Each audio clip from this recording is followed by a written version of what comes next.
Hello dear साथियों, आप लोग कैसे डियर। मुझे उम्मीद है डियर कि आप लोग अच्छे एवं स्वस्थ होंगे डियर, अपनी बोर्ड परीक्षा की तैयारी बेहतरीन तरीके से कर रहे होंगे डियर। आज के इस वीडियो में डियर हम आपके लिए लेकर आए डियर आपको क्लास 12 का डियर ज्योग्राफी यानी कि डियर आपका भूगोल का चैप्टर 2 जिसका क्या नाम है विश्व जनसंख्या वितरण घनत्व तथा जन वृद्धि का डियर वो सारी MCQ ऑब्जेक्टिव प्रश्न लेकर आए डियर जो आपको बोर्ड परीक्षा में पूछा जा सकता है डियर या पूछने की संभावना है डियर। इस चैप्टर से डियर हम आपको जितना भी ऑब्जेक्टिव क्वेश्चन जो VVI ऑब्जेक्टिव क्वेश्चन है डियर उन सभी ऑब्जेक्टिव क्वेश्चन को आज के इस वीडियो में डियर हम आपको कराने जा रहे हैं डियर। इससे पहले डियर हम इस क्वेश्चन यानी कि डियर इस चैप्टर का आपका एक्सप्लेनेशन वीडियो करा दिए। अगर आप एक्सप्लेनेशन वीडियो नहीं देखे डियर तो इस वीडियो का आपको डिस्क्रिप्शन में आपको ज्योग्राफी का प्लेलिस्ट मैं डाल दिया हूं उसका लिंक, तो आप यहां से आपको ज्योग्राफी का प्लेलिस्ट पर क्लिक करके आप ज्योग्राफी का आपका पहले एक्सप्लेनेशन वीडियो देख लीजिएगा, फिर उसके बाद भी डियर आपको इस ऑब्जेक्टिव क्लास को कर लेना है डियर।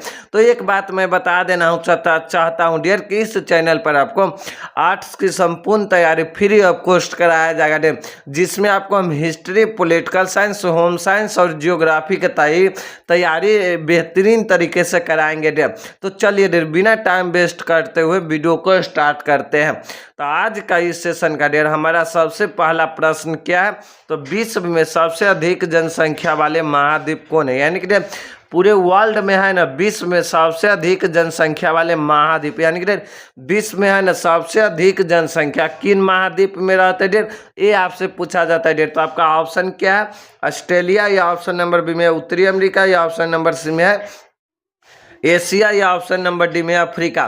तो विश्व में डियर सबसे अधिक जनसंख्या वाले महाद्वीप कौन सा है डियर, तो आप याद रखिएगा एशिया महाद्वीप है। क्या है, एशिया महाद्वीप। तो ऑप्शन नंबर सी हो जाएगा एशिया। तो आपका सही आंसर क्या हो जाएगा, ऑप्शन नंबर सी हो जाएगा डियर एशिया महाद्वीप में। आपको विश्व की है ना सबसे अधिक जनसंख्या आपको एशिया महाद्वीप में ही निवास करता है डियर, इनको आप याद रखिएगा। तो चलिए डियर फिर हमारा नेक्स्ट प्रश्न है डियर, सॉरी डियर पहले आप देख लीजिए डियर यहाँ पर आपसे क्या पूछा जाता है, विश्व में सबसे अधिक जनसंख्या वाले महाद्वीप में यानी सबसे अधिक जनसंख्या वाले महाद्वीप कौन है डियर, तो आप याद रखिएगा एशिया। अगर यहीं पर आपसे पूछे दे डियर कि विश्व में है ना सबसे अधिक के स्थान पर अगर आपसे पूछ दे कि सबसे कम जनसंख्या वाले महाद्वीप कौन है डियर, तो आप याद रखिएगा डियर अंटार्कटिका महाद्वीप। आपको वहां पर विश्व के है ना सबसे कम जनसंख्या वाली महाद्वीप कौन है, तो अंटार्कटिका। अगर विश्व में सबसे अधिक जनसंख्या वाले महाद्वीप पूछे डियर तो आप याद रखिएगा एशिया।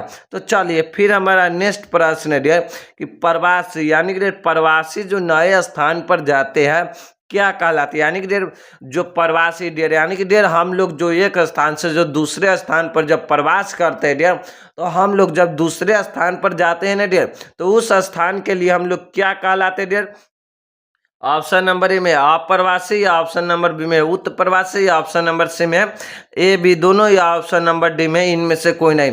तो प्रवासी यानी कि जो प्रवासी जो नए स्थान पर जाते हैं तो क्या कहलाते हैं डियर, तो आप याद रखिएगा डियर वो अप्रवासी कहलाते हैं। यानी कि डियर अप्रवासी का मतलब होता है आना, और उत्प्रवासी यानी कि उत्प्रवासी मान लीजिए डियर मैं अपने बिहार से, मान लीजिए हमारा बिहार राज्य है, मान लीजिए आपको हमारा बिहार राज्य है और मैं बिहार से डियर मान लीजिए यूपी में चला जाऊंगा, तो मैं जब यूपी से जाऊंगा डियर यानी कि सॉरी बिहार से जब मैं यूपी में जाऊंगा तो मैं यूपी के स्थान के लिए मैं क्या बन जाऊंगा अप्रवासी। यानी कि प्रवासी जो नए स्थान पर जाएंगे वो क्या कहलाते हैं, तो अप्रवासी कहलाते हैं। और जब डियर मैं यूपी से जो बिहार जाएंगे डियर तो बिहार है ना मेरा क्या हो जाएगा उत्प्रवासी, यानी कि मैं बिहार के लिए क्या बन जाऊंगा उत्प्रवासी बन जाऊंगा डियर। तो इन पे आप कंफ्यूज नहीं होइएगा डियर। तो प्रवासी जो नए स्थान पर जाते हैं क्या कहलाते हैं, तो आप याद रखिएगा अप्रवासी कहलाते हैं। तो आपका सही आंसर क्या हो जाएगा, ऑप्शन नंबर ए हो जाएगा। तो चलिए फिर हमारा नेक्स्ट प्रश्न है डियर कि निम्नलिखित में से कौन जनसंख्या वितरण को प्रभावित करने वाले कारणों में से है, यानी कि डियर निम्नलिखित में से है ना कौन जनसंख्या वितरण को प्रभावित करने वाले कारकों यानी कि कारक कौन से, यानी कि जनसंख्या वितरण को प्रभावित करने वाले कौन से कारक है डियर, ऑप्शन नंबर ए में जलवायु, या ऑप्शन नंबर बी में मृदाएं, या ऑप्शन नंबर बी सी में डेर जल की उपलब्धता, या ऑप्शन नंबर डी में इनमें से सभी। तो निम्नलिखित में से यानी कि निम्नलिखित में से कौन जनसंख्या वितरण को प्रभावित करने वाले कारकों में से है डेर? तो अब जलवायु भी है, मृदा यानी कि मिट्टियाँ भी है, और जल की उपलब्धता भी है। तो इसीलिए आपका सही आंसर क्या हो जाएगा डेर? ऑप्शन नंबर डी हो जाएगा डेर। देखिए जनसंख्या वितरण और घनत्व यानी कि जनसंख्या और घनत्व यानी जनसंख्या वितरण और घनत्व को है ना प्रभावित करने वाले डेर मुख्य यानी कि मुख्य रूप से आपको 3 कारक होता है डेर। एक होता है डेर आपको भौगोलिक कारक। क्या होता है डेर? भौगोलिक कारक। भौगोलिक कारक के अंतर्गत ही आपको जलवायु आता है, मृदाएं आता है, और एक आपको होता है जल की उपलब्धता डेर। ये सब आपको भौगोलिक कारक का उदाहरण है। और दूसरा क्या डेर? हमारा आर्थिक कारण है। क्या है? आर्थिक कारक भी हमारा जनसंख्या वितरण को प्रभावित करने वाले कारकों में से है। और एक है आपको सामाजिक एवं सांस्कृतिक कारक डेर। तो इनको आप याद रखिएगा। जनसंख्या वितरण को प्रभावित करने वाले मुख्य रूप से कितने कारक है? तो 3। एक है आपको भौगोलिक कारक, दूसरा है डेर आपको आर्थिक कारक, और तीसरा है सामाजिक एवं सांस्कृतिक कारक डेर। तो चलिए फिर हमारा नेक्स्ट प्रश्न है डेर कि विश्व में जनसंख्या के दृष्टि से भारत का कौन सा स्थान है? यानी कि विश्व में है ना जनसंख्या के दृष्टि से देखें तो हम भारत का डेर हमारा कौन सा स्थान है डेर? ऑप्शन नंबर ए में पहला, या ऑप्शन नंबर बी में होगा दूसरा, या ऑप्शन नंबर सी में होगा तीसरा, या ऑप्शन नंबर डी में होगा चौथा। तो विश्व में डेर जनसंख्या के दृष्टि से भारत का कौन सा स्थान है डेर? तो विश्व में जनसंख्या के दृष्टि से आपको भारत कौन सा स्थान रखता है डेर?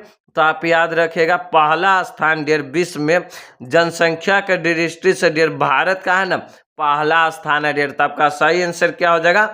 ऑप्शन नंबर ए हो जाएगा, पहला ही हो जाएगा। और दूसरा स्थान किसका डेर? चीन का है दूसरा स्थान, भारत का है पहला स्थान। तो चलिए फिर हमारा नेक्स्ट प्रश्न है डेर कि विश्व में सर्वाधिक जनसंख्या केंद्रित है। यानी कि विश्व में है ना सर्वाधिक जनसंख्या यानी कि सबसे अधिक जनसंख्या केंद्रित, यानी कि विश्व में सबसे अधिक जनसंख्या कहाँ पर निवास करता है? क्या विश्व में सबसे अधिक जनसंख्या कहाँ पर निवास करता है? ऑप्शन नंबर ए में पर्वतीय क्षेत्र में, या ऑप्शन नंबर बी में पठारी क्षेत्र में, या ऑप्शन नंबर सी में मैदानी क्षेत्र में, या ऑप्शन नंबर डी में मरुस्थलीय प्रदेश में। तो विश्व में डेर सबसे अधिक जनसंख्या कहाँ पर केंद्रित यानी कि कहाँ पर निवास करते? तो आप याद रखिएगा मैदानी क्षेत्र में, यानी कि समतल भूमि में आपको विश्व का सर्वाधिक जनसंख्या निवास करता है। तो आपका सही आंसर क्या हो जाएगा? ऑप्शन नंबर सी सही हो जाएगा। तो चलिए फिर हमारा नेक्स्ट प्रश्न है डेर कि निम्न में से कौन एक जनसंख्या परिवर्तन का कारक नहीं है? यानी कि निम्न में से है ना कौन एक जनसंख्या परिवर्तन का कारक नहीं, यानी कि जनसंख्या परिवर्तन का कौन एक है ना फैक्टर नहीं है? ऑप्शन नंबर ए में प्रवास यानी कि माइग्रेशन, या ऑप्शन नंबर बी में जन्म यानी कि बर्थ, या ऑप्शन नंबर सी में डेर मृत्यु यानी कि डेथ, या ऑप्शन नंबर डी में है आवास। तो निम्न में से डेर जनसंख्या परिवर्तन का कौन सा एक कारक नहीं है? तो आपको प्रवास जनसंख्या परिवर्तन का एक कारक है, जन्म भी मृत्यु भी, लेकिन आपको आवास आपको जनसंख्या परिवर्तन का एक कारक नहीं है। तो आपका सही आंसर क्या हो जाएगा? ऑप्शन नंबर डी हो जाएगा सही। तो चलिए फिर हमारा नेक्स्ट प्रश्न है डियर प्रतिकर्ष और अपकर्ष कारक उत्तरदायी, यानी कि प्रवास के जो होता है प्रतिकर्ष कारक और अपकर्ष कारक है ना उत्तरदायी है किसके लिए है? प्रवास के लिए है, या ऑप्शन नंबर बी में भू निम्नीकरण के लिए, या वायु प्रदूषण के लिए, या गंदी वस्तुओं के लिए। ये आपका डेर VVI ऑब्जेक्टिव प्रश्न है डियर, और ये बार बार बोर्ड परीक्षा में पूछा गया भी है कि प्रतिकर्ष और अपकर्ष कारक उत्तरदायी है किसके लिए? प्रवास के लिए है, या भू निम्नीकरण के लिए है, या वायु प्रदूषण के लिए है, या ऑप्शन नंबर डी में गंदी वस्तुओं के लिए है। तो किस लिए डियर आप सब याद रखेगा? प्रवास के लिए है। किस लिए है? प्रवास के लिए। तो आपका सही आंसर क्या हो जाएगा? ऑप्शन नंबर ए हो जाएगा, प्रवास के लिए। तो चलिए फिर हमारा नेक्स्ट प्रश्न है डियर कि निम्नलिखित में से किस महाद्वीप में जनसंख्या वृद्धि दर सर्वाधिक है? यानी कि निम्न में से है ना किस महाद्वीप, यानी कि किस महाद्वीप में जनसंख्या वृद्धि दर सर्वाधिक, यानी कि किस महाद्वीप में है ना जनसंख्या वृद्धि दर सर्वाधिक है, यानी कि सबसे ज्यादा। ऑप्शन नंबर ए में है एशिया में है या ऑप्शन नंबर बी में है अफ्रीका में है या ऑप्शन नंबर सी में है दक्षिणी अमेरिका में या ऑप्शन नंबर डी में डियर उत्तरी अमेरिका में। तो किस महाद्वीप में डियर जनसंख्या वृद्धि दर सर्वाधिक है? तो आप याद रखिएगा डियर अफ्रीका महाद्वीप में आपको जनसंख्या वृद्धि दर क्या सर्वाधिक यानी कि सबसे ज्यादा है। तो आपका सही आंसर क्या हो जाएगा? ऑप्शन नंबर बी हो जाएगा डियर अफ्रीका महाद्वीप हो जाएगा। तो चलिए फिर हमारा नेक्स्ट प्रश्न है डियर कि निम्नलिखित में से कौन सा एक विरल जनसंख्या वाला क्षेत्र नहीं है, यानी कि डियर निम्न में से कौन सा क्षेत्र है ना डियर एक विरल जनसंख्या यानी कि डियर कम जनसंख्या वाला क्षेत्र, यानी कि विरल का मतलब हो गया कि कम जनसंख्या वाला क्षेत्र नहीं है। अटकटकमा मरुस्थलीय क्षेत्र या ऑप्शन नंबर डी में है भूमध्य रेखीय प्रदेश, ऑप्शन नंबर सी में दक्षिणी पूर्वी एशिया, ऑप्शन नंबर डी में है ध्रुवीय प्रदेश डियर। ऑप्शन नंबर ए में क्या अटकमा महा यानी कि डियर अटकमा मरुस्थलीय क्षेत्र। तो निम्न में से डियर कौन सा एक विरल जनसंख्या यानी डियर कम जनसंख्या वाला क्षेत्र नहीं है डियर। तो आपको देखिए अटकमा मरुस्थलीय क्षेत्र आपको विरल जनसंख्या वाला क्षेत्र है, भूमध्य रेखीय प्रदेश भी आपको विरल जनसंख्या वाला क्षेत्र है, ध्रुवीय प्रदेश भी आपको विरल जनसंख्या वाला क्षेत्र है। तो आपका सही आंसर क्या हो जाएगा डियर? ऑप्शन नंबर सी हो जाएगा डियर दक्षिणी पूर्वी एशिया जो है ना ये आपको सघन जनसंख्या वाला क्षेत्र के अंतर्गत आता है। तो आपका सही आंसर क्या हो जाएगा डियर? ऑप्शन नंबर क्या हो जाएगा? सी हो जाएगा दक्षिणी पूर्वी एशिया हो जाएगा। तो चलिए फिर हमारा नेक्स्ट प्रश्न है डियर कि निम्नलिखित में से कौन एक प्रवास का प्रतिकर्ष कारक नहीं है, यानी कि डियर निम्न में से है ना डियर कौन प्रवास का प्रतिकर्ष कारक नहीं है डियर। तो आपको प्रतिकर्ष कारक का डियर उदाहरण क्या है? प्रतिकर्ष यानी कि जो प्रवास का जो प्रतिकर्ष कारक होता है डियर तो इनका क्या उदाहरण है डियर? तो प्रवास के डियर प्रतिकर्ष कारक में भी सभी कारक सम्मिलित होते हैं डियर जो किसी भी इंसान यानी डियर जो किसी भी मानव जाति को है ना अपना मूल निवास छोड़ने के लिए क्या मजबूर करते हैं डियर उसे हम लोग प्रवास के प्रतिकर्ष कारक कहते हैं डियर। इनका उदाहरण है। तो प्रवास का डियर कौन सा है ना जो प्रतिकर्ष कारक नहीं है? जलाभाव यानी कि जल की कमी या बेरोजगार यानी कि रोजगार की प्राप्ति न है या चिकित्सा एवं शैक्षणिक सुविधा यानी कि चिकित्सा एवं शैक्षणिक यानी कि स्वास्थ्य सुविधा और शिक्षा की सुविधाएं या महामारी है डियर। तो प्रतिकर्ष कारक में क्या होता है यानी कि प्रवास के वो सभी कारक सम्मिलित होते हैं डियर जो किसी भी व्यक्ति को है ना अपना निवास स्थान छोड़ने के लिए क्या मजबूर करते हैं डियर उसे हम लोग प्रवास के प्रतिकर्ष कारक कहते हैं डियर। तो ये आपको यानी कि जो चिकित्सा सुविधा और शैक्षणिक सुविधा है ना ये किसी भी व्यक्ति को डियर अपना मजबूर नहीं करते हैं। तो आपका सही आंसर क्या हो जाएगा डियर? ऑप्शन नंबर सी हो जाएगा सही। लेकिन आपको जलाभाव बेरोजगारी महामारी आपको अपना मूल निवास स्थान छोड़ने के लिए मजबूर करता है। चिकित्सा एवं शैक्षणिक सुविधा लोगों को क्या यानी कि अपनी ओर आकर्षित करता है यानी कि वो अपनी ओर खींचता है। तो आपका सही आंसर क्या हो जाएगा डियर? ऑप्शन नंबर सी हो जाएगा सही। तो चलिए फिर हमारा नेक्स्ट प्रश्न डियर कि जनसंख्या वितरण को प्रभावित करने वाले कारकों में से सबसे महत्वपूर्ण कारक कौन सा है? यानी कि जनसंख्या जो वितरण है ना डियर यानी कि जनसंख्या वितरण को प्रभावित करने वाले कारकों में से सबसे महत्वपूर्ण कारक कौन सा है? ऑप्शन नंबर ए में स्थलाकृतिक यानी कि भूमि का आकार या ऑप्शन नंबर बी में मिट्टी, ऑप्शन नंबर सी में प्राकृतिक वनस्पति या ऑप्शन नंबर डी में जलवायु। तो डियर जनसंख्या वितरण को प्रभावित करने वाले सबसे यानी कि करने वाले कारकों में से जो सबसे महत्वपूर्ण कारक किसे माना गया है? तो जलवायु को माना गया यानी कि क्लाइमेट को है ना जनसंख्या वितरण को प्रभावित करने वाले कारकों में से सबसे महत्वपूर्ण कारक आपको जलवायु को माना गया है। तो आपका सही आंसर क्या हो जाएगा डियर? ऑप्शन नंबर डी हो जाएगा सही। तो चलिए डियर फिर आपका नेक्स्ट प्रश्न है डियर कि अमेजन नदी बेसन में किस तरह की जनसंख्या पाया जाता है? यानी कि डियर अमेजन नदी बेसन है ना डियर उसमें किस तरह की जनसंख्या पाया जाता है? ऑप्शन नंबर ए में सघन जनसंख्या या ऑप्शन नंबर बी में साधारण जनसंख्या या ऑप्शन नंबर सी में विरल जनसंख्या या ऑप्शन नंबर डी में इनमें से कोई नहीं। तो अमेजन नदी बेसिन में डियर आपको किस तरह की जनसंख्या पाया जाता है? तो विरल जनसंख्या का मतलब होता है डियर कि बहुत कम जनसंख्या, क्या यानी कि बहुत कम जनसंख्या आपको अमेजन नदी बेसिन में पाया जाता है। तो आपका सही आंसर क्या हो जाएगा? ऑप्शन नंबर सी हो जाएगा। तो चलिए फिर हमारा नेक्स्ट प्रश्न है डियर कि जनसंख्या के आकार यानी कि जनसंख्या के अनुसार यानी कि सॉरी जनसंख्या के अनुसार विश्व का यानी कि सबसे बड़ा देश कौन है? यानी कि जनसंख्या के आकार के अनुसार सबसे बड़ा देश कौन है डियर? तो हम सभी जानते हैं डियर हमारा प्यारा सा देश भारत आपको जनसंख्या के आकार से सबसे बड़ा देश है। क्या है? सबसे बड़ा देश कौन सा है? भारत देश है डियर, यानी कि इंडिया हमारा सबसे जनसंख्या के आकार में सबसे बड़ा देश कौन सा है? भारत है। तो आपका सही आंसर हो जाएगा ऑप्शन नंबर डी हो जाएगा सही। तो चलिए फिर हमारा नेक्स्ट प्रश्न है डियर कि निम्न में से कौन सा क्षेत्र कम जनसंख्या घनत्व वाला नहीं? यानी कि निम्न में से है ना कौन सा क्षेत्र कम जनसंख्या घनत्व वाला नहीं है? यानी कि कौन सा ऐसा क्षेत्र है जो कम जनसंख्या घनत्व वाला नहीं है? ऑप्शन नंबर ए में अटकमा क्षेत्र, या ऑप्शन नंबर बी में है दक्षिणी पूर्वी एशिया, या ऑप्शन नंबर डी में सी में सॉरी ऑप्शन नंबर सी में है विषुवतीय प्रदेश, या ऑप्शन नंबर डी में ध्रुवीय प्रदेश।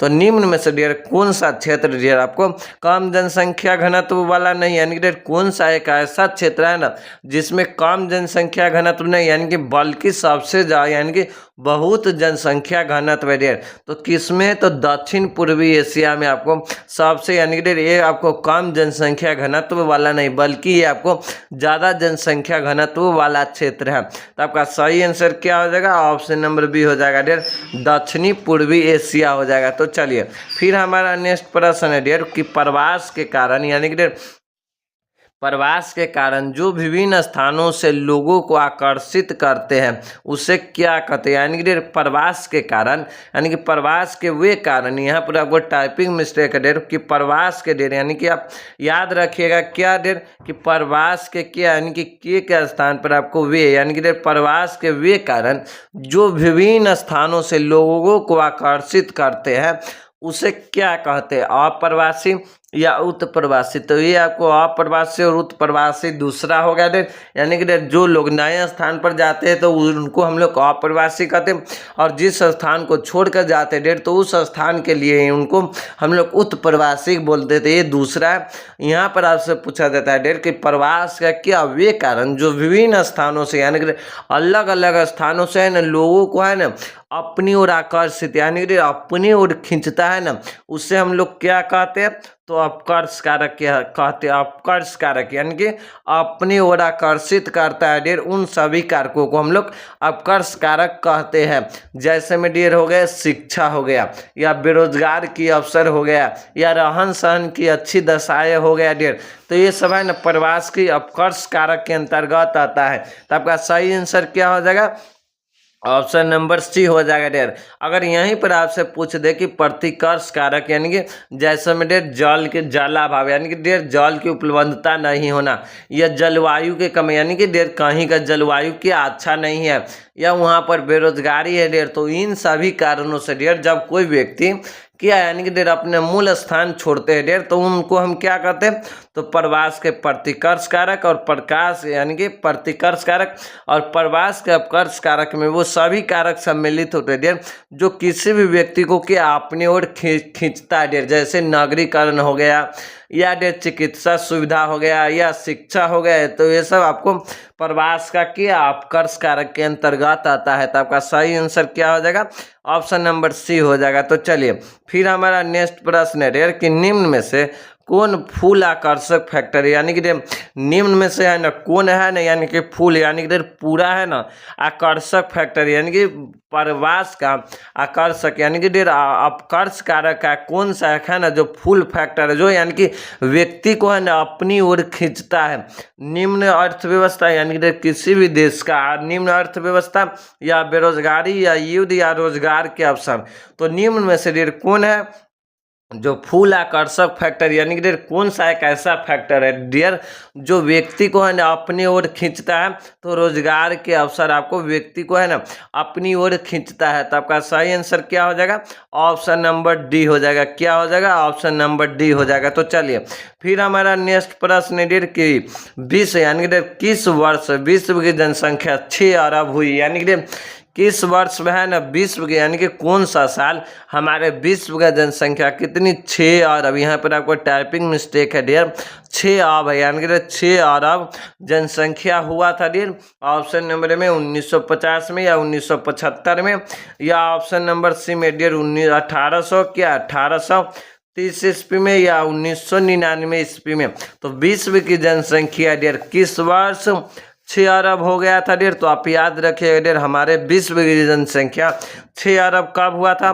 तो 1999 ईस्वी में आपको हमारे विश्व की जनसंख्या 6 अरब हो गया था डियर। तो आपका सही आंसर क्या हो जाएगा? ऑप्शन नंबर डी हो जाएगा सही। तो चलिए फिर हमारा नेक्स्ट प्रश्न है डियर की जनसंख्या यानी कि जनसंख्या के आकार यानी कि जनसंख्या के आकार के अनुसार विश्व का द्वितीय महाद्वीपम यानी कि द्वितीय बृहत्तम महाद्वीप कौन सा है? यानी कि जनसंख्या के आकार के अनुसार विश्व का क्या यानी कि द्वितीय सबसे बड़ा महाद्वीप कौन सा है?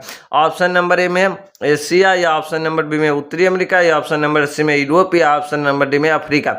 यहाँ से यानी कि ये प्रश्न इसलिए यानी कि इस प्रश्न का मतलब है कि विश्व का है ना यानी कि विश्व का कौन सा यानी कि विश्व में सबसे यानी कि सबसे अधिक नहीं यानी कि दूसरा स्थान पर यानी कि द्वितीय स्थान कौन सा है डियर? यानी कि विश्व का कौन सा महाद्वीप है डियर जिनमें द्वितीय स्थान पर जनसंख्या निवास करता है डियर? तो आप याद रखिएगा डियर अफ्रीका है ना जनसंख्या के आकार के अनुसार विश्व का द्वितीय से यानी कि द्वितीय महाद्वीप है, द्वितीय बृहत्तम यानी कि सबसे बड़ा महाद्वीप आपको अफ्रीका यानी कि द्वितीय महाद्वीप है जनसंख्या के आकार के अनुसार।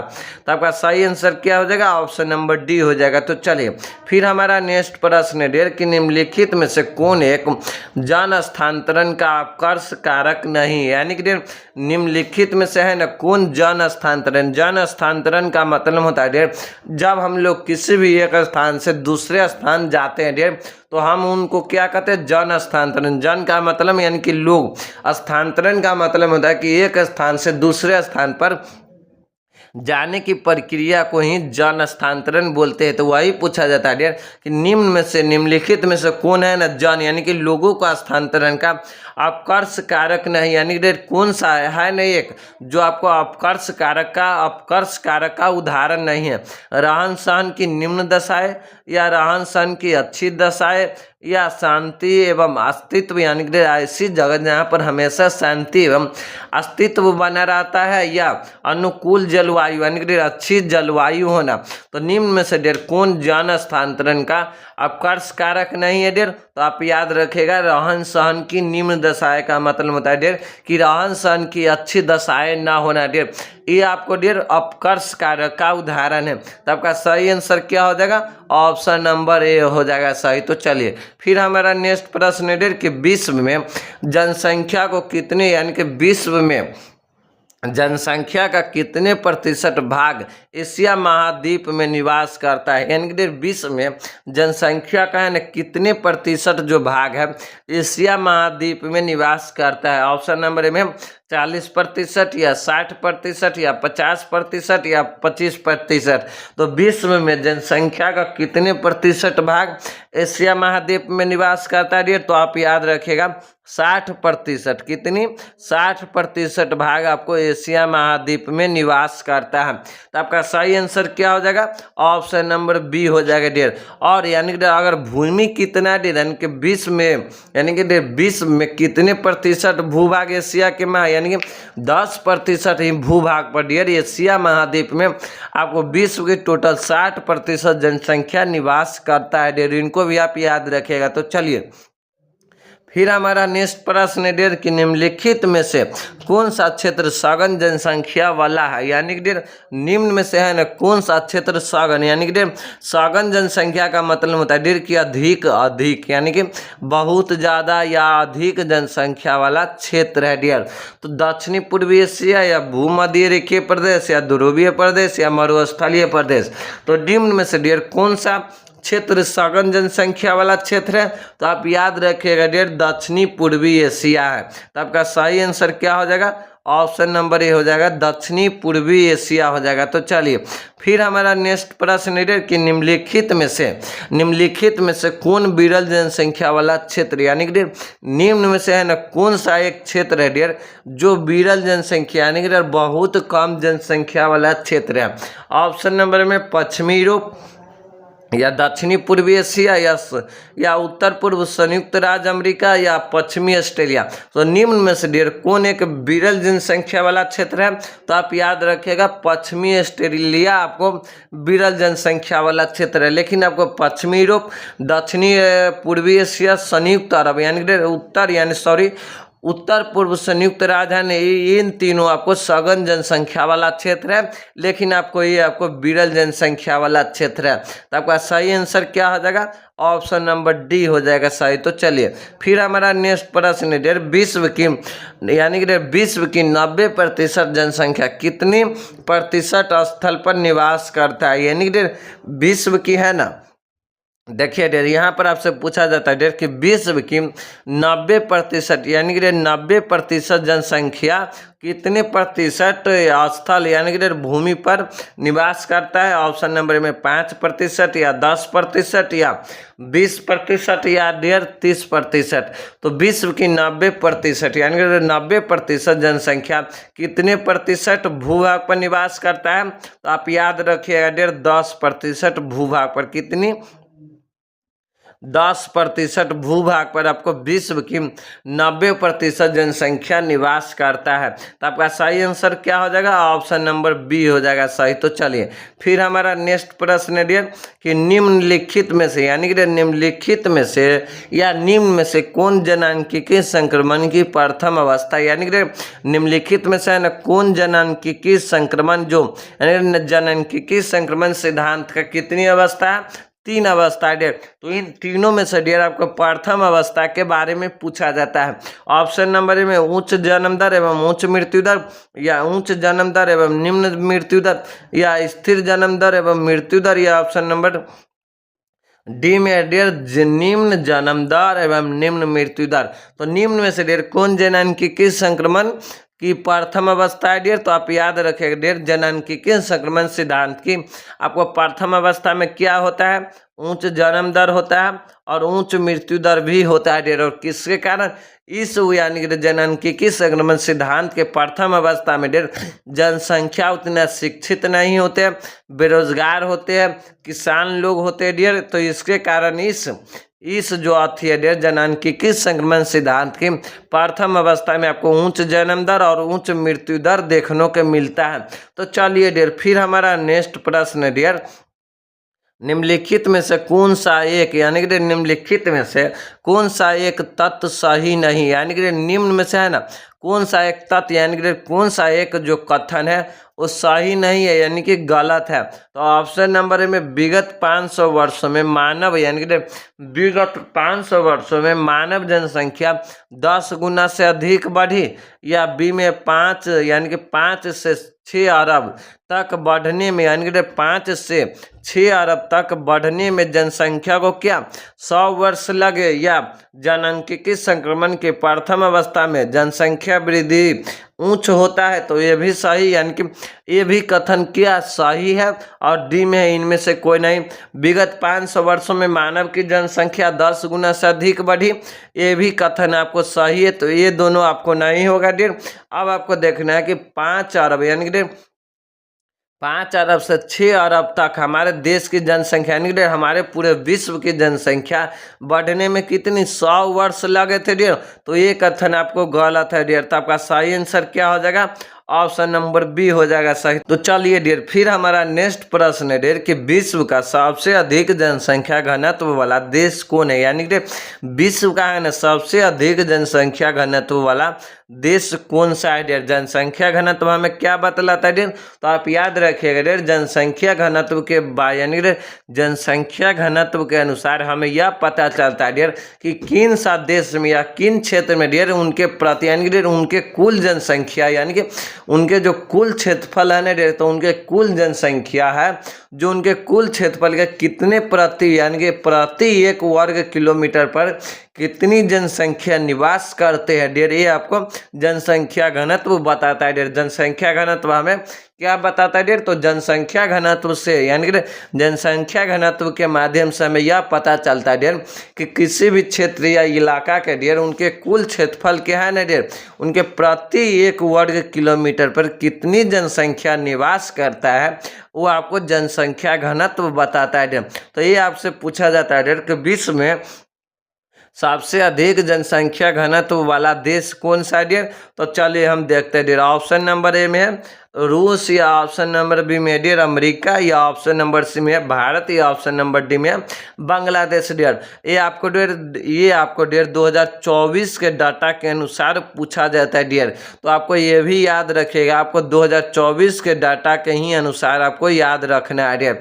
तो चलिए डियर तो विश्व में सबसे अधिक जनसंख्या घनत्व किन देशों का था डियर, तो 2024 के डाटा के अनुसार तो बांग्लादेश का था डियर। कितना था 1300 यानी कि 1382 व्यक्ति प्रति वर्ग किलोमीटर था, यानी कि बांग्लादेश में है ना उनके प्रति 1 वर्ग किलोमीटर पर डियर 1382 व्यक्ति क्या निवास कर रहे हैं। और हमारा प्यारा सा भारत देश का डियर कितना जनसंख्या घनत्व था, तो 450 यानी कि भारत का है ना प्रति 1 वर्ग किलोमीटर पर डियर 485 व्यक्ति क्या निवास कर रहे हैं डियर ये आपको भारत में। तो इनको भी आप याद रखिएगा। तो चलिए आपका सही आंसर क्या हो जाएगा डियर, बांग्लादेश हो जाएगा। और विश्व में सबसे कम यानी कि डियर सबसे कम जनसंख्या घनत्व वाला कौन सा देश है, तो मंगोलिया है डियर। इनको भी आप याद रखिएगा। तो चलिए फिर हमारा नेक्स्ट प्रश्न है डियर भारत यानी कि भारत देश का जनसंख्या घनत्व सन 2024 के अनुसार क्या है डियर। तो मैं इसको अभी ही बताया डियर कि भारत देश का जनसंख्या घनत्व सन 2024 के अनुसार क्या था, तो 400 व्यक्ति यानी कि 485 व्यक्ति प्रति वर्ग किलोमीटर था। तो आपका सही आंसर क्या हो जाएगा, ऑप्शन नंबर सी हो जाएगा सही। तो चलिए फिर हमारा नेक्स्ट प्रश्न है डियर विश्व का सबसे कम जनसंख्या घनत्व वाला देश कौन सा है, यानी कि वही पूछा जाता है फिर से डियर कि विश्व का सबसे कम जनसंख्या घनत्व वाला देश कौन सा है डियर। तो आप याद रखिएगा डियर मंगोलिया है डियर जो विश्व का सबसे कम जनसंख्या घनत्व वाला देश है डियर, जिनके यानी कि मंगोलिया के है डियर उनके प्रति 1 वर्ग किलोमीटर पर डियर इनका 2 ही व्यक्ति निवास कर रहा है डियर, यानी कि सबसे कम जनसंख्या घनत्व डियर किन देश का है, तो मंगोलिया के है। इनके प्रति 1 वर्ग किलोमीटर पर कितना 2 व्यक्ति निवास कर रहे हैं डियर। तो चलिए फिर हमारा नेक्स्ट प्रश्न है डियर कि जनसांख्यिकी संक्रमण सिद्धांत को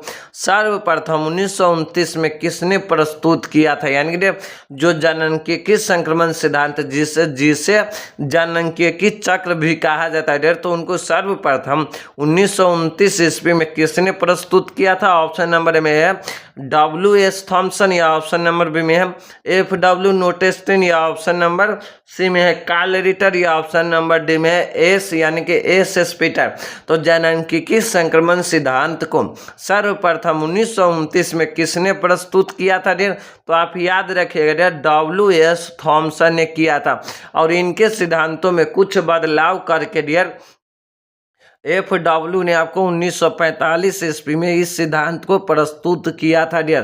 तो इनको भी आप याद रखिएगा। तो चलिए डियर फिर हमारा नेक्स्ट प्रश्न है डियर कि जनसंख्या नियंत्रण का निम्नलिखित में से कौन सा उपाय है, यानी कि जनसंख्या नियंत्रण का कौन सा उपाय है? ऑप्शन नंबर ए में परिवार नियोजन, या ऑप्शन नंबर बी में है शिक्षा, या ऑप्शन नंबर सी में विवाह की आयु को बढ़ाना, या ऑप्शन नंबर डी में इनमें से सभी।